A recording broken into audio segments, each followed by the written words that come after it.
Hi guys, in today's video I am going to show you how you can add people on WhatsApp on PC. So the first step you need to do is to open WhatsApp web in your PC, and here is the contact that is not saved. So click on that. Here you can see that there is no option here. You can only block, report and delete. Click on three dots.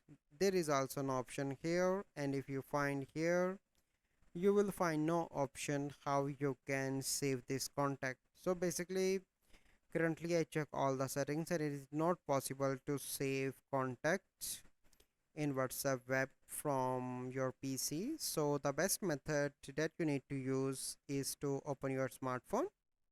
So let me open. Okay, now I am in my smartphone. Select that, click on the number, click on save, and now you can save that here.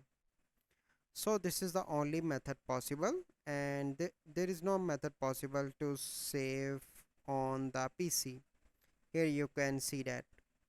So I hope you find this video helpful. If you find this video helpful, must like this video, subscribe to our YouTube channel for future videos. We'll see you in the next video. Thank you, have a good day.